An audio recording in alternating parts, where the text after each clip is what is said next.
আল আক, আত-তাফাক্কুর, আত-তাদাব্বুর। আন-নাযার, আল আক, আত-তাফাক্কুর, আত-তাদাব্বুর। বলতে পারবেন চারটা? এক নম্বরে কি?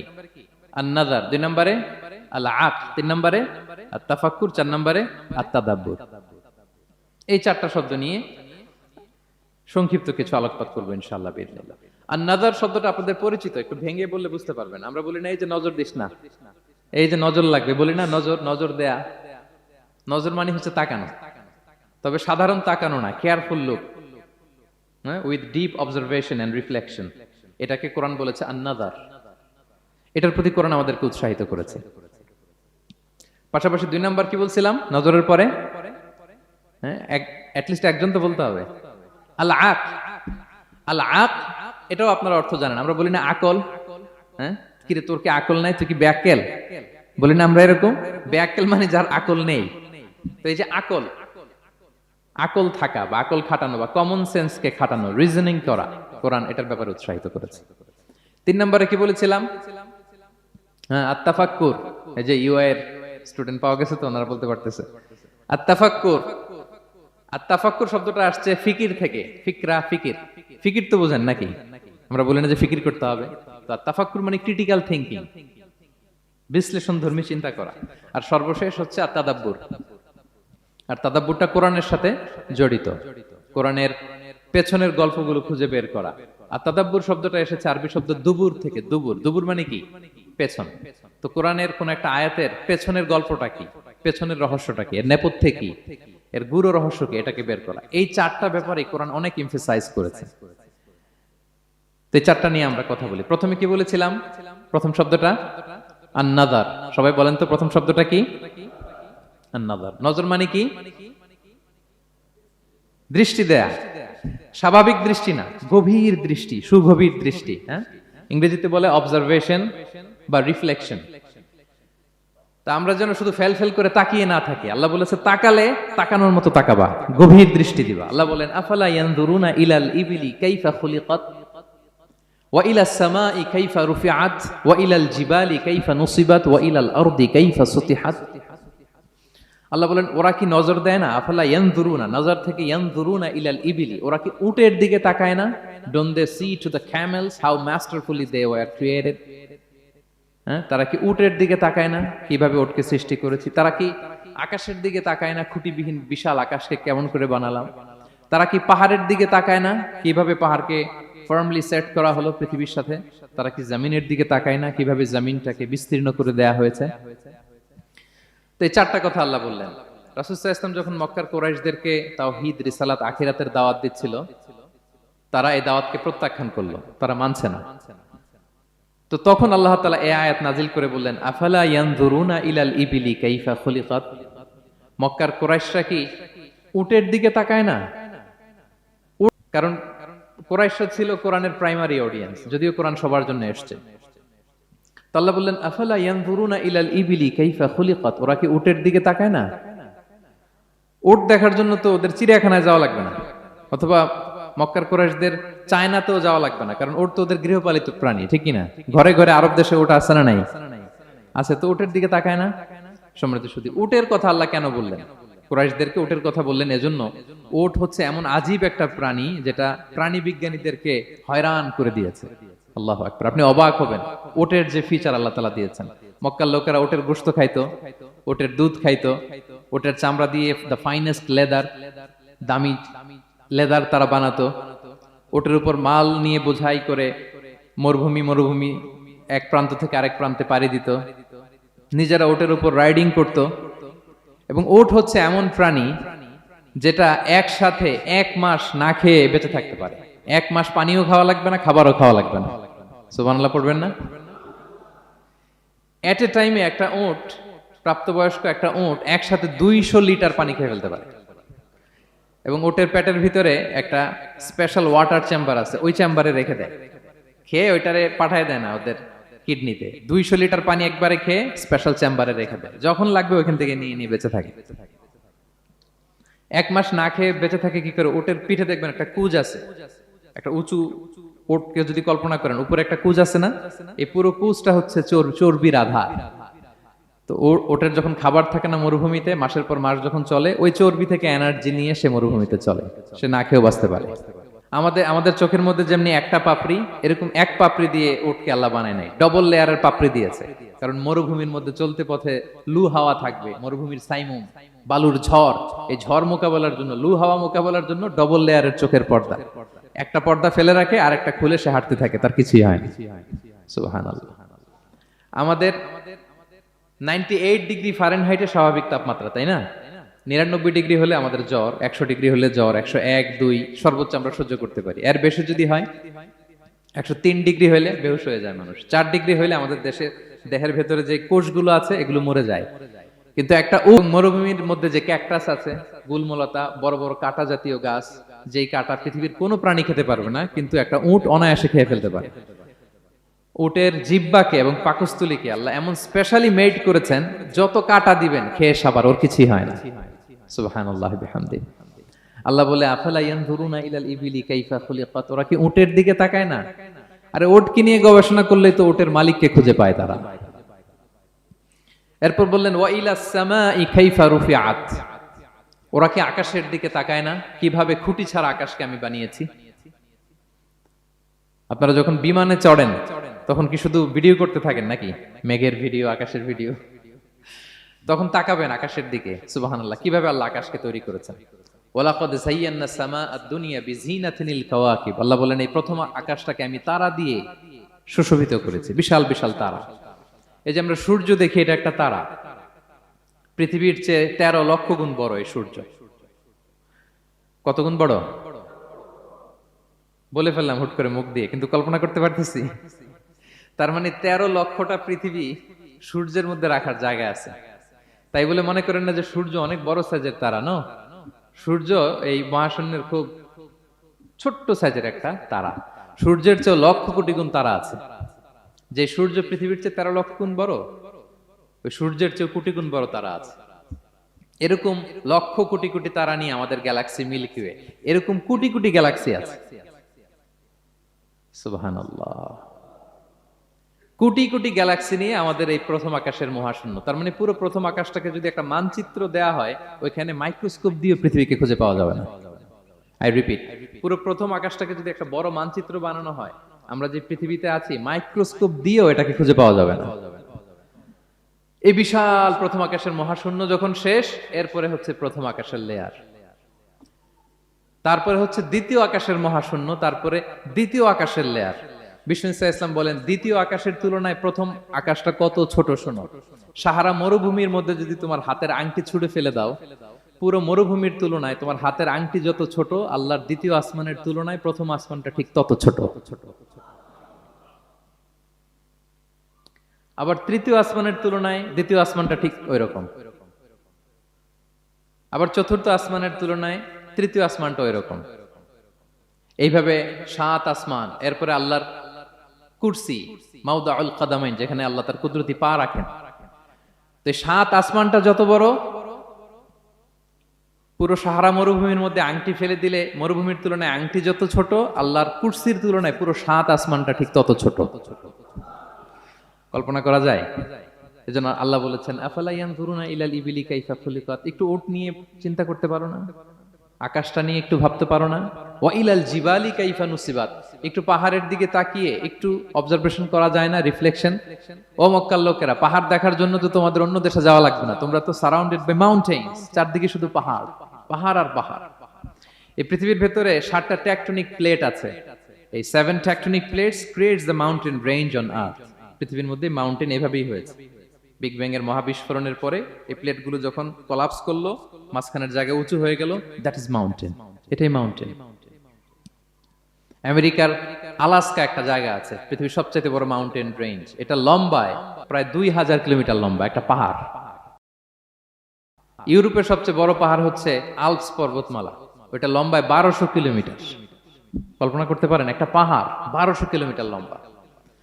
আর সবচেয়ে উঁচু যে পর্বত শৃঙ্গ মাউন্ট এভারেস্ট 29,035 ফিট। আর মিটার দিয়ে চিন্তা করলে 8,850 মিটার। আল্লাহ এই পাহাড়কে কোরআনে বলেছেন, পেরেকের সাথে তুলনা দিয়েছেন। আল্লাহ তাআলা বলেছেন, ওয়াজআলনাল জিবালা আওতাদা, আমি এই পাহাড়গুলোকে আল্পস পর্বতমালা আলাস্কা পর্বতমালা, মাউন্ট এভারেস্ট, এগুলোকে পেরেকের মতো বানিয়েছি। কিসের মতো? আচ্ছা, যদি আমার কথা বুঝে থাকেন তাহলে উত্তর দেন। আমরা পেরেক যখন কাঠের মধ্যে ঠুকি, তখন পুরো পেরেকটা কাঠের ভিতরে ঢুকে যায় না? উপরে দেখা যায় কতটুকু? হাতুড়ি দিয়ে একটা পেরেক যখন আমি একটা কাঠের ভিতরে ঢুকাই দিলাম, ঠুকে দিলাম, এরপরে কি পুরা পেরেকটা দেখা যায়? আর কতটুকু দেখা যায়? সামান্য মাথাটা। তো পুরা পেরেক গেল কই? ভিতরে। তা আল্লাহ পাহাড়গুলোকে পেরেকের সাথে তুলনা করেছেন। তার মানে পাহাড় যতটুকু আপনি দেখেন, এটা পাহাড়ের মাথা, এর পুরো অংশটা মাটির ভিতরে। 29,035 ফিট মাউন্ট এভারেস্ট যেটা, এটার কমপক্ষে 10 গুণ এটা মাটির ভিতরে আছে। আলাস্কা পর্বতমালা বাইরে যদ্দূর, 10 গুণ ভেতরে। আলপস পর্বতমালা বাইরে যদ্দূর, 10 গুণ ভেতরে। তুর পাহাড় বাইরে যদ্দূর, 10 গুণ তার ভেতরে। আল্লাহু আকবার। এজন্য আল্লাহ বলেন ওয়াইলাল জিবালি কাইফা নুসিবাত, ওরা কি পাহাড়ের দিকে তাকায় না কিভাবে এই পাহাড়গুলোকে আমি তৈরি করেছি? আল্লাহ যখন এই পৃথিবী সৃষ্টি করলেন, পৃথিবীর মধ্যে ভাইব্রেশন হচ্ছিল, কাঁপাকাঁপি, কাঁপছিল পৃথিবী।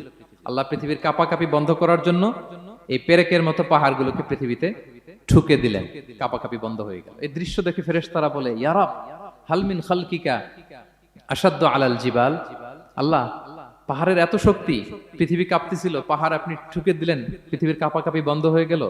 আপনার সৃষ্টির মধ্যে পাহাড়ের চেয়ে শক্তিশালী কিছু আছে? আল্লাহ বললেন আছে। সেটা কি? আল হাদিদ। আল্লাহ বললেন সেটা লোহা, কারণ লোহা দিয়ে পাহাড় কাটা যায়, ঠিক কিনা? লোহার কথা শুনে ফেরেশতারা অবাক, লোহা পাহাড়ের চেয়ে শক্তিশালী? ফেরেশতারা প্রশ্ন করলো ইয়া রাব্বি হাল মিন খালকিকা আশাদ্দু মিনাল হাদিদ, তাহলে আপনার সৃষ্টির মধ্যে লোহার চেয়ে শক্তিশালী কিছু আছে? আল্লাহ বললেন আছে। কি সেটা? আন্নার, আগুন। কারণ আগুন লোহাকে কি করে? গলিয়ে ফেলে। ফেরেশতারা শুধু অবাকই হচ্ছে। ফেরেশতারা বলে আগুনের চেয়ে শক্তিশালী কিছু আছে? আল্লাহ বলে আছে আল মা, পানি। কারণ আগুনে দাউ দাউ করে জ্বলে ওঠা আগুনের মধ্যে পানি দিলে আগুন অস্তিত্ব হারায়। ফেরেশতারা শুধু অবাকই হচ্ছে। তারা বলে তাহলে পানির চেয়ে শক্তিশালী কিছু আছে? আল্লাহ বলেন আছে। আর রিহ, বাতাস। কারণ বাতাস পানিকে একদিক থেকে আরেক দিকে নিয়ে যায়। জলের মধ্যে বায়ুর উচ্ছ্বাস লাগলে জলোচ্ছ্বাস তৈরি হয়, ঠিক কি না? ফেরেশতারা আবার অবাক হয়ে বলে তাহলে বাতাসের চেয়ে শক্তিশালী কিছু আছে? আল্লাহ বললেন আছে। সেটা কি? বলতেছে বনি আদম। ওই মানুষ শক্তিশালী যে গোপনে দান করে, এত গোপনে যে ডান হাত কি দান করলো, বাঁ হাত সেটা টের পায় না। পড়েন সুবহানাল্লাহ। এই লম্বা হাদিস বলার বা বোঝানোর মূল উদ্দেশ্য হচ্ছে আল্লাহ পাহাড়কে সৃষ্টি করেছেন। ওয়া ইলাল জিবালি কাইফা নুসিবাত, পাহাড়কে আল্লাহ তাআলা জমিনের মধ্যে এভাবে সেট করেছেন। আল্লাহ বলে ওরা কি একটু পাহাড়ের দিকে তাকায় না, আকাশের দিকে তাকায় না? ওরা কি একটা উটের দিকে তাকায় না? ওয়া ইলাল আরদি কাইফা সুতিহাত, ওরা কি জমিনের দিকে তাকায় না, জমিনকে কিভাবে আমি বিস্তৃত করেছি? আমরা তো কত চমৎকার মাটি দেখি, তাই না? বীজ রোপণ করে দিলে কি উর্বর, শিলার স্তর, রূপান্তরিত শিলার স্তর, আগ্নেয়গিরির শিলার স্তর। তার মানে পৃথিবীর ভেতরে দাউ দাউ করে আগুন জ্বলছে, এবং আগ্নেয়গিরির জ্বালামুখ ভেঙে যখন এই অগ্নুৎপাতের লাভা বের হয়, তখন বোঝা যায় পৃথিবীর ভেতরে কেমন আগুন পাওয়া যায়, ঠিক কিনা? তাহলে প্রথম শব্দটা আমি কি বলেছিলাম? আন-নাযার। মনে আছে তো না? প্রথম শব্দটা কি? আল্লাহ বলে তারা কি নজর করে দেখে না কিভাবে আকাশ বানালাম, উট সৃষ্টি করলাম, কিভাবে জমিন বানালাম, কিভাবে পাহাড় বানালাম? তাহলে এই যে নজর বা অবজারভেশন, রিফ্লেকশন, এটার প্রতি আল্লাহ তাআলা আমাদেরকে উৎসাহিত করেছে। প্রথম পয়েন্ট ক্লিয়ার। মোট পয়েন্ট আলোচনা করব 4টা। বলেন তো কয়টা? একটা ক্লিয়ার। 2 নাম্বার কি ছিল দেখি, কার মনে আছে কিনা?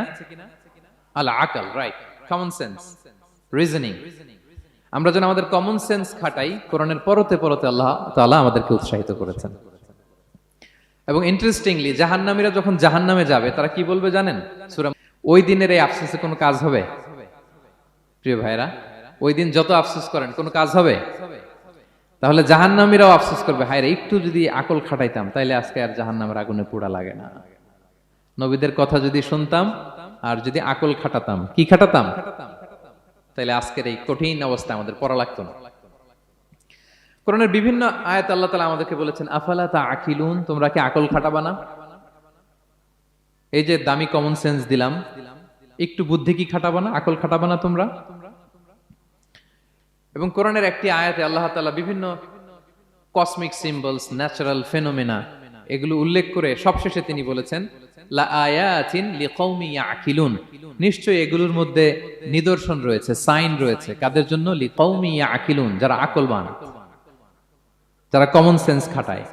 এই আয়াত আল্লাহ কি কি বলেছেন, দীর্ঘ আলোচনা, আমি খুব সংক্ষেপে বলছি। আল্লাহ তাআলা বলছেন, ইন্না ফি খালকিস সামাওয়াতি ওয়াল আরদি ওয়া ইখতিলাফিল লাইলি ওয়ান নাহারি ওয়াল ফুলকিল্লাতি তাজরি ফিল বাহরি বিমা ইয়ানফাউন নাস ওয়া মা আনজালাল্লাহু মিনাস সামাই মিন মাইন ফাআহইয়া বিহিল আরদা বা'দা মাউতিহা ওয়া বাসসা ফিহা মিন কুল্লি দাব্বা ওয়া তাসরিফির রিয়াহি ওয়াস সাহাবিল মুসাখখারি বাইনাস সামাই ওয়াল আরদি লাআয়াতিন লিকাওমি ইয়াকিলুন। সবগুলো বলে আল্লাহ বললেন এগুলোর মধ্যে নিদর্শন আছে তাদের জন্য যারা কমন সেন্স খাটায়। কি বললেন আল্লাহ?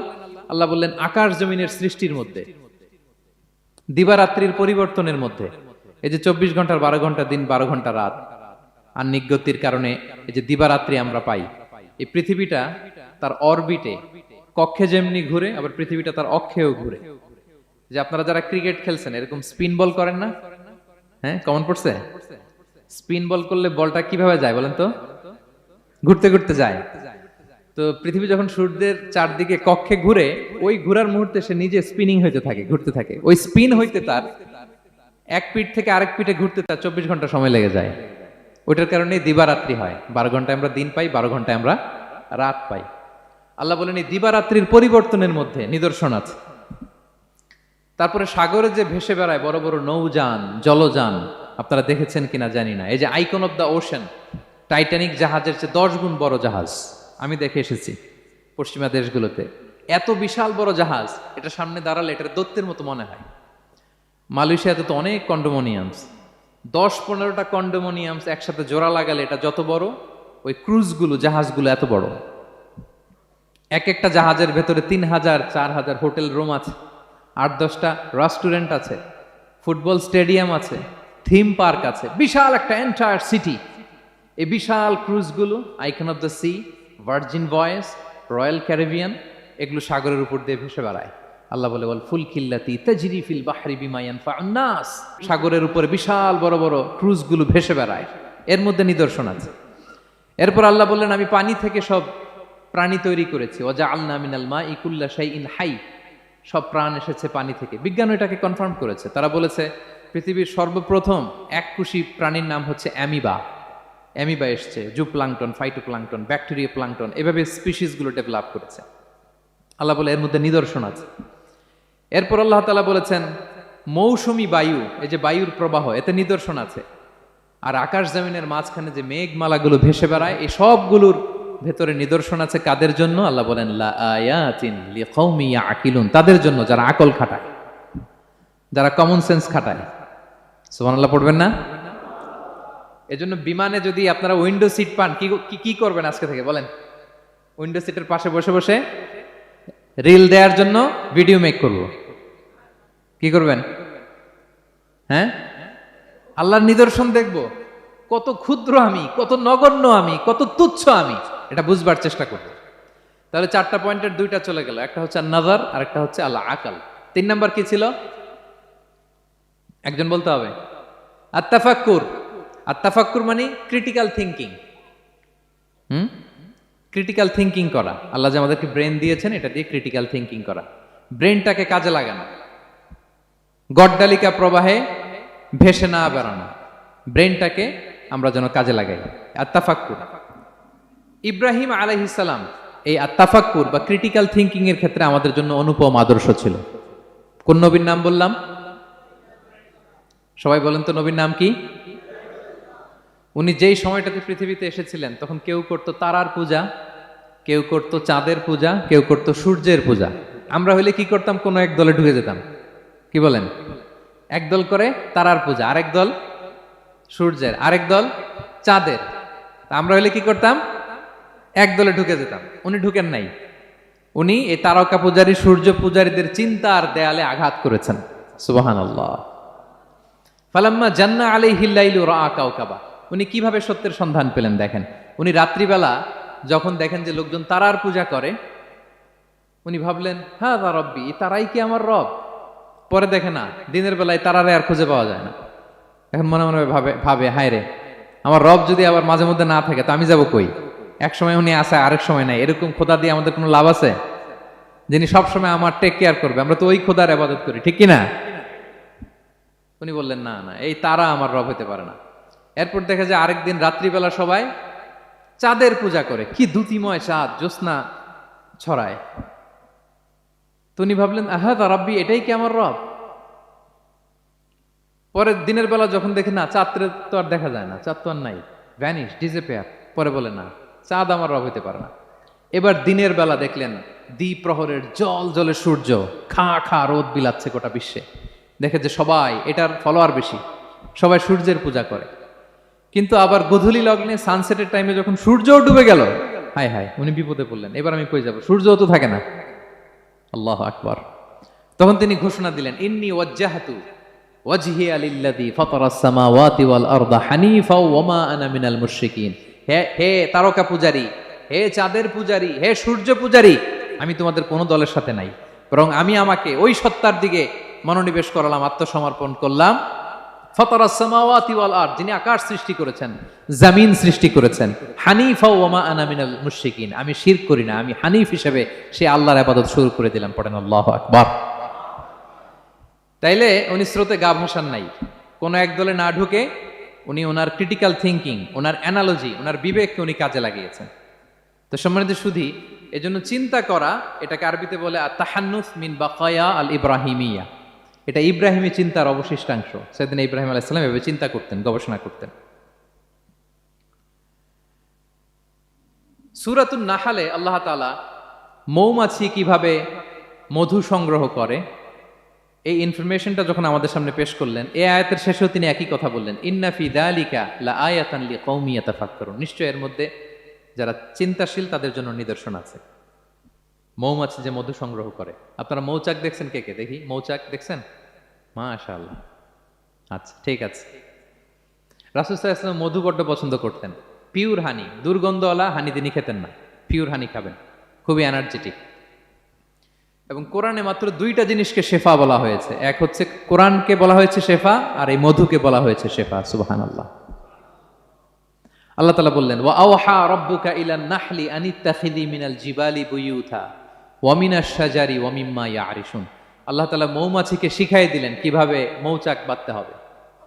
এবং আল্লাহ বললেন, ইত্তাখিযি মিনাল জিবালি বুয়ুতা, তোমরা পাহাড়ে মৌচাক বাঁধো, ওয়া মিনাশ শাজার, গাছের মগ ডালে বাঁধো, অথবা উঁচু মাচার উপরে বাঁধো, যাতে গ্রামের ছোট্ট ছেলেরা ঢিল মারতে না পারে। মৌচাক যে শিখিয়েছে আল্লাহ সুবহানাহু ওয়া তাআলা, মৌমাছিকে শিখিয়ে দিয়েছে। যারা আরবি বোঝেন তারা বুঝতে পারবেন, ইত্তাখিদি এটা ফেমিনিন জেন্ডার।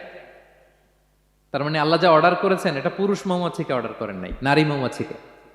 তো গবেষণায় দেখা গিয়েছে পুরো মৌচাকের বাসাটাকে এখানে যে লিডারশিপ বহন করে এটা কোনো পুরুষ মৌমাছি না, এটা নারী মৌমাছি। সুবহানাল্লাহ। এবং তিন ধরনের মৌমাছি থাকে, একটা হচ্ছে কুইন বি, রানী মৌমাছি, আর একটা হচ্ছে মেল বি, এরা বংশ বিস্তার করে, আর একটা হচ্ছে ওয়ার্কার বি, এরা এই মধু আনা নেওয়া করে। তা আল্লাহ এদেরকে বললেন, কুলি মিন কুল্লি সামারাত, এই মৌমাছি তোমরা আশেপাশের সব সুন্দর সুন্দর ফুল থেকে, ফল থেকে, ফ্লাওয়ার নেকটার্স, পুষ্প রস সংগ্রহ করে নিয়ে আসো। মধু এত স্বাস্থ্যকর, হেলদি ডায়েট কেন? কারণ আশেপাশের গাছের মধ্যে এখানে আপনার ভেষজ গাছ আছে, ঔষধি গাছ আছে, বনাজি গাছ আছে, ঠিক কিনা? তো মৌমাছিগুলো সেখান থেকে ফ্লাওয়ার নেকটার্স, পুষ্পরস সংগ্রহ করে আবার চলে আসে। এবং আল্লাহ বললেন, ফাসলুকি সুবুলা রব্বিকি যুলুলা, পথ ভুলে যেও না, যেই পথে গেছো ওই পথে ফিরে আসো। একটা মৌমাছি মৌচাক থেকে প্রায় 10 কিলোমিটার দূরেও অনেক সময় চলে যায়, আবার 10 কিলোমিটার পথ চিনে আবার মৌচাকে এটার ফিরায় আনে কে? এই পুরো মেকানিজমটা নিয়ে গবেষণা করে অস্ট্রিয়ান একজন সায়েন্টিস্ট, তার নাম হচ্ছে কার্ল ব্রনফেশ, সে একটা বই লিখেছে, দ্য ডান্সিং বিজ, এবং এই বই লিখে সে নোবেল লরেট হয়েছে, নোবেল প্রাইজ পেয়েছে। আমরা তো মধু পাইয়া হাতের তালুর মধ্যে নিয়ে জিহ্বা দিয়ে চাটি, আমাদের তো আর ব্রেন খাটানোর ওই সময় নাই। ওই কার্ল ব্রনফেশ সে এই মৌমাছি নিয়ে গবেষণা করে নোবেল প্রাইজ পেয়েছে, আর আমরা মাথা খাটাইতে পারলাম না। তো সে গবেষণা করে পেয়েছে, মানে কোরআনের আয়াত যা যা বলেছে সে তাই পেয়েছে। মৌমাছি ওখান থেকে ফুলের পুষ্পরস, ফ্লাওয়ার নেকটার্স এনেই কিন্তু মৌচাকে রাখে না, ওইটারে সে খেয়ে ফেলে। এবং সে গবেষণা করে পেয়েছে এক একটা মৌমাছির 2টা স্টোমাক, 2টা পাকস্থলী। একটা পাকস্থলীতে সে নিজের খাবার দাবার খায়, আর একটা পাকস্থলীতে এই পুষ্পরস, ফ্লাওয়ার নেকটার্স গুলা সে রাখে। সেখানে আল্লাহ তাআলা একটা স্পেশাল এনজাইম দিয়ে ওইটাকে প্রিজার্ভ করে, প্রত্যেকটা মৌমাছির নিচে একটা টিউব আছে, সে ওই টিউব দিয়ে নল দিয়ে মৌচাকে যে ওই মধুগুলো রেখে আসে, পড়েন সুবহানাল্লাহ। এবং এই মধুর ভেতরে আল্লাহ তাআলা ন্যাচারাল অ্যান্টিসেপটিক রেখেছেন, এটার নাম প্রপোলিস। দ্বিতীয় বিশ্বযুদ্ধে রাশিয়ান সোলজাররা তারা আহত হলে তারা অ্যান্টিসেপটিক কিনে লাগাতো না, তারা মধু লাগায় দিত, আর আহত সোলজার তারা মুহূর্তে সুস্থ হয়ে যেত। যাদের বাতের ব্যথা আছে, বাতের ব্যথা আছে না অনেক মুরব্বীদের, ওই বাতের ব্যথার মধ্যে যদি মৌমাছির হুল ফুটাই দিতে পারেন, একদিনের মধ্যে বাতের ব্যথা ভালো হয়ে যাবে। সাময়িক হয়তো ব্যথা পাবে, মৌমাছি যখন কামড় দেয় ব্যথা লাগে না, নাকি আরাম লাগে? কামড় খাইছেন মৌমাছির কখনো? হ্যাঁ, তো বাতের ব্যথার মধ্যে আপনি মৌমাছির হুল ফুটাই দিলে আর ব্যথা নাই। সুবহানাল্লাহ বিহামদি। মুখতালিফুন আলওয়ানু, বিভিন্ন ধরনের ক্রিম হানি, হোয়াইট হানি, ইয়েলো হানি, ব্ল্যাক হানি, নানা ধরনের হানি আল্লাহ তাআলা এইভাবে প্রিজার্ভ করেছেন মৌমাছির মধ্য দিয়ে। আল্লাহ বলেন এই যে এতগুলো মৌমাছি পুষ্প রস এনে মৌচাকের মধ্যে রসগুলো রাখে, মধু তৈরি হয়, আল্লাহ বলেন ইন্না ফি যালিকা লাআয়াতান লিকওমি ইয়াতাফাক্কারুন, নিশ্চয় এর মধ্যে আল্লাহ তাআলা চিন্তাশীলদের জন্য নিদর্শন রেখেছেন। যারা চিন্তা করে, তারা হাতের তালুতে শুধু জিহ্বা দিয়ে চেটে চেটে খায় না, তারা ভাবে কোত্থেকে আসলো এই মধু, কিভাবে মৌমাছিগুলো যায়, কিভাবে ফিরে আসে। তাহলে বলেন তো আমাদের চিন্তাশীলতার দরকার আছে না নাই? সূরা আলে ইমরানের 190 নম্বর আয়াতে আল্লাহ তাআলা বলেছেন, যারা আকাশ বাতাস পৃথিবী সৃষ্টি নিয়ে চিন্তা করে এবং সর্ব অবস্থায় আল্লাহ তাআলার জিকির করে, ওয়া ইয়াতাফাক্কারুনা ফি খালকিস সামাওয়াতি ওয়াল আরদ, এবং তারা তাফাক্কুর করে, ক্রিটিক্যাল থিংকিং করে, এবং তারা বলে মা খালাকতা হাযা বাতিলা, হে আল্লাহ তুমি অনর্থক কিছু সৃষ্টি করো নাই। মনে রাখবেন এই পৃথিবীতে আল্লাহ তাআলা অনর্থক কোনো কিছু সৃষ্টি করে নাই, করেছে? যেটাই সৃষ্টি করেছে এটা এর মধ্যে মানব কল্যাণ আছে না নাই? আল্লাহ তাআলা আমাদের জন্য কল্যাণ রেখেছেন। এবং এই আয়াত যখন নাজিল হল, বিষ্ণু ইসা ইসলাম বললেন ওয়াইলুন লিমান কারাআহা ওয়া লাম ইয়াতাফাক্কার ফিহা, ধ্বংস তাদের জন্য যারা এই আয়াত তেলাওয়াত করে কিন্তু এই আয়াত নিয়ে চিন্তা করে না, গবেষণা করে না। এবং কোরআনের বিভিন্ন আয়াতে আল্লাহ তাআলা বিষ্ণুনবীকে বলেছেন, নবী হে আপনি আপনার উম্মতদেরকে নবীদের ঘটনা শোনান। কোরআনের 3 ভাগের 1 ভাগ হচ্ছে ঘটনা। পুরো কোরআনের 3 ভাগের 1 ভাগ কি? ঘটনা, স্টোরি টেলিং। কারণ গল্প মানুষের মনে দাগ কাটে। আল্লাহ তাআলা বলেছেন ফাকুসুসিল কসাসা লাআল্লাহুম ইয়াতাফাক্কারুন, নবী হে আপনি তাদেরকে কিচ্ছা শোনান, ঘটনা শোনান, নবীদের কাহিনী শোনান, লাআল্লাহুম ইয়াতাফাক্কারুন, যাতে করে তারা ক্রিটিক্যাল থিংকিং করে। তারা লূত আলাইহিস সালামের কওমের ঘটনা যখন শুনে যে আল্লাহ তাআলা আপসাইড ডাউন করে দিয়েছিলেন, তারা যখন কওমে আদের ঘটনা শুনে, কওমে সামুদের ঘটনা শুনে, তারা যেন চিন্তাশীল হয়। এবং বিশ্বনবীর সাহাবী আবু দারদা রাদিয়াল্লাহু তাআলা আনহু উনি বলতেন তাফাক্কুরু সাআতিন খায়রুন মিন কিয়ামি লাইলা, 1 ঘন্টা কেউ যদি আল্লাহর সৃষ্টি নিয়ে চিন্তা করে সেটা সারা রাত তাহাজ্জুদের সালাত অফার করার চেয়ে উত্তম। আমরা অনেকে মনে করি শুধু তাসবিহ পড়াই ইবাদত, জিকির করাই ইবাদত, ক্রিটিক্যাল থিংকিং করা সারা রাত নফল তাহাজ্জুদের চেয়েও সেরা। এবার বলেন আমাদের চিন্তা করার দরকার আছে না নাই?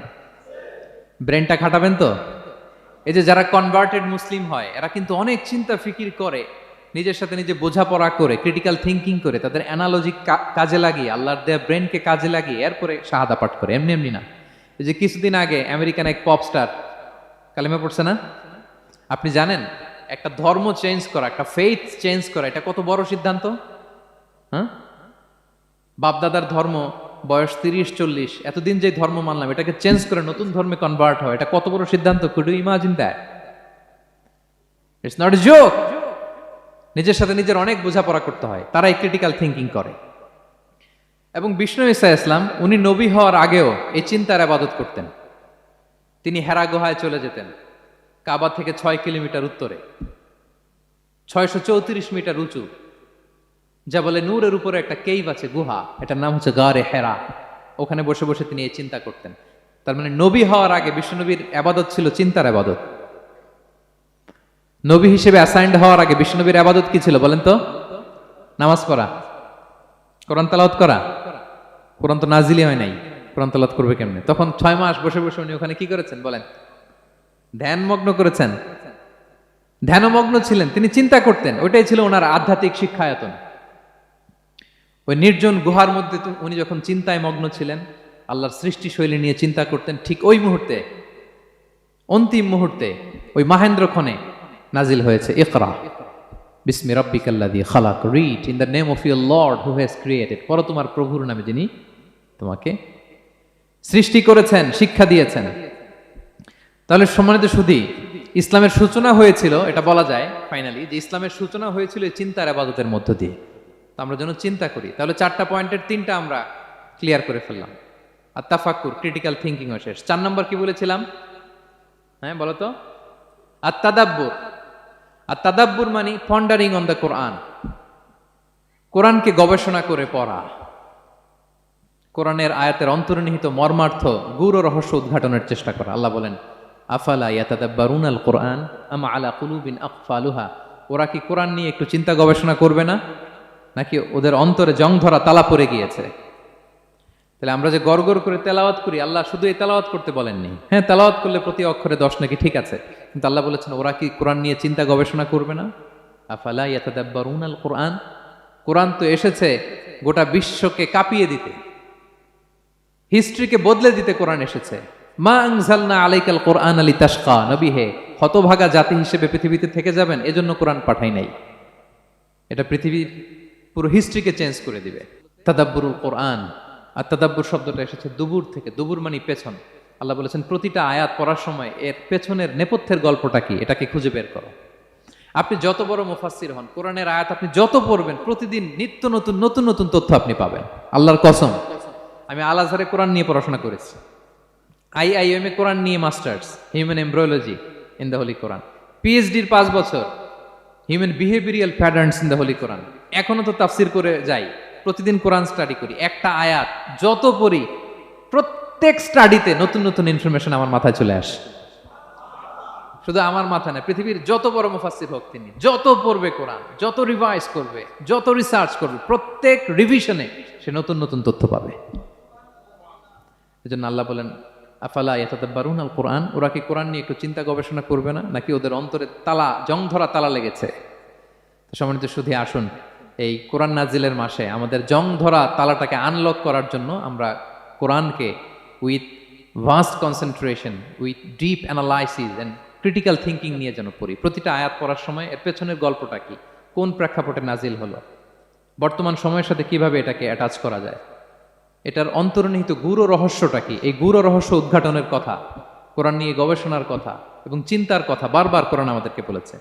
আমাদের এই চিন্তাকে জাগানোর জন্য এই কোরআন বারবার আমাদের কাছে আহ্বান করেছে। এখন আমাদের কি একটু সময় হবে না কোরআনকে চিন্তার সাথে গবেষণার সাথে পড়ার?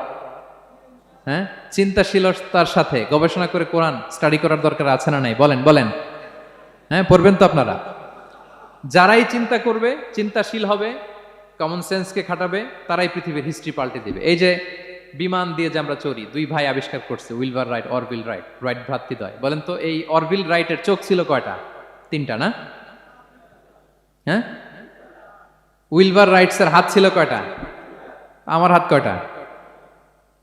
আপনার হাত কয়টা? তো ওরা পারলে আমরা পারবো না কেন? কারণ এই চিন্তার ইবাদত থেকে আমরা দূরে সরে গিয়েছে। আমাদের মধ্যে রিজনিং নাই, আমাদের মধ্যে লজিক্যাল আন্ডারস্ট্যান্ডিং নাই, আমাদের মধ্যে ক্রিটিক্যাল থিঙ্কিং নাই, আমাদের মধ্যে পন্ডারিং অন দ্য কোরআনিক ভার্সেস নাই। আল্লাহ তাআলা আমাদের যে বিবেক, চিন্তা শক্তি দিয়েছেন এটাকে আমরা কাজে লাগাই না, এজন্য আমরা পিছিয়ে পড়েছি। সম্মানিত শুধু কোরআন বারবার আমাদের এই চিন্তা শক্তিকে জাগানোর জন্য আহ্বান করেছে। কোরআনের আয়াতের পরতে পরতে কোরআন আমাদেরকে বলেছে আমরা যেন চিন্তাশীল হই। এই যে সফিস্টিকেটেড ব্রেইন আল্লাহ তাআলা দয়া করে আমাদেরকে দান করেছে, আমরা যেন এই ব্রেইনটাকে কাজে লাগাই, আমরা যেন আমাদের বিবেকটাকে কাজে লাগাই, আমরা যেন আমাদের কমন সেন্সকে কাজে লাগাই। তাহলে আমাদের সোনালী অতীত আবার আমরা ফিরে পাবো। তাহলে আজকের এই আলোচনা থেকে ফাইনাল কথা হচ্ছে যে আমাদেরকে চিন্তা করতে হবে, যে কোনো জিনিসকে কোশ্চেন করতে হবে, প্রশ্ন করতে হবে, কেন, কিভাবে, ও পারলে আমি কেন পারবো না।